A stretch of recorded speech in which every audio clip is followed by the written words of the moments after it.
Yes, developed as a live act, but only patchily in fits and starts. The word tour, which now everybody now eloquently goes on tours, nobody had invented that. You did one-nighters. And the one-nighter could be, could be 900 miles away, as it were. Or it could be, I don't mean 900 miles perhaps, although we did drive to Montreux in Switzerland, I remember, from London to Montreux, 6 up, and me sitting on a milk crate. Oh, I can feel it now. The pleasure, the pain.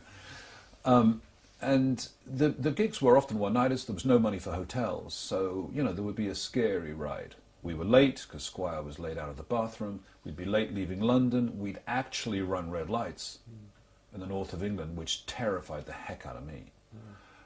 We would then pack up and do all the things that musicians do and drink too much until about 2 in the morning, and then drive back with no central reservation. In the motorway system, they hadn't developed a central barrier. So what was happening was people were dying crossing the roads. This time at 4 in the morning, everybody's falling asleep. Nobody knew that you fell asleep. So this guy, Martin Lamble, aged 19, my age exactly, a blonde drummer, nice guy, from Fairport Convention, dies, right, in a road crash. I said, to hell with this. I'm out of this. This is too dangerous for words. Because, we'd wake up crossing, the A1M had roundabouts. You'd wake up like this on a start as the curbs hit the roundabout because John's fallen asleep. Didn't Chris wreck a car or van? We were quite good at wrecking cars and vans, and I remember swapping places with Chris, who'd crashed a car, to take the insurance rap for myself. He couldn't have any more insurance claims, so I took the rap for the insurance thing. I mean, life was suicidal doing it. So I said, I'm going to travel on my own. Forget it, you guys. I'm going to travel. I'm going to make my own arrangements. Next gig's in Amsterdam. So I go there a day early. I take the plane or the boat or whatever it is, and I'm waiting and I'm waiting and I'm waiting. Sound check now. Amsterdam, no band. Where's the band? Damn me, if they haven't left the road. They've left the highway at 50 miles an hour, gone down a ditch, ploughed into earthworks, happily. Not earthworks, the band. But ploughed into mud and soil. And they're all down the police station. Couldn't believe it. So travel was positively suicidal. So that's how we started. We started patchily. But I know you didn't want to know about that. And we started patchily because they were one-nighters. And they were one-nighters that cost us too much to do. So every time we played, we just increased the debt. We were permanently short of money. And it was just very, very lucky that we hung in there. Yeah. It is amazing that we managed to hang together long enough to make any music at all, I think. And I'm still surprised, really, how that was possible. But I think intuitively we must have sensed that there was something happening or about to happen, I think. And it happened very quickly, didn't it, Bill? You played at the Royal Albert Hall with Jimi Hendrix, and then you got a contract with Atlantic. How did you see those events happen? Was that down to John? Or?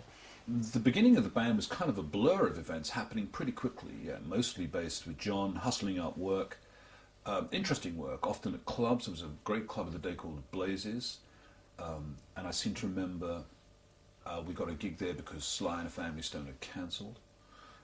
We seemed to play the Albert Hall quite a bit with various bands, and then a record contract came so quickly and so thin. And this record company the contract was about 5 pages long. I don't even remember signing it. We never looked for a record contract. There was just always a record contract there. I understand nowadays you have to work a lot harder to find a record deal. In those days, there were so many bands and so many groups, and to put it in context, you must understand the industry was pretty much trebling in size per annum. So everybody was robbing everybody blind, everybody was making a profit, nobody cared. If you stole from me, I didn't care. Why? Because I'm making more money next year. So nobody really minded. And you just signed any old bit of paper and got going. A terrific burst of energy to start with, and then a very slow period.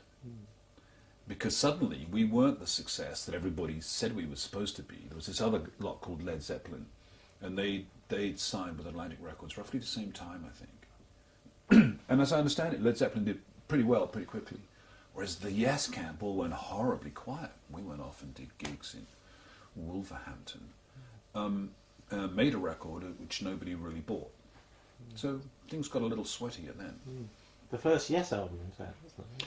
Yes, that's right. My memory of this is it's not that I've forgotten, it's just that I was phenomenally ignorant about, so ignorant that I can't tell you how ignorant I was about what a record deal was, what song publishing rights were, about how you sold record. I didn't even know whether Atlantic Records was from England or America.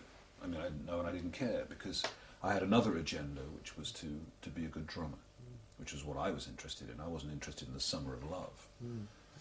So the business side of it passed you by? The business side of it passed me by completely. Just so long as we were still working,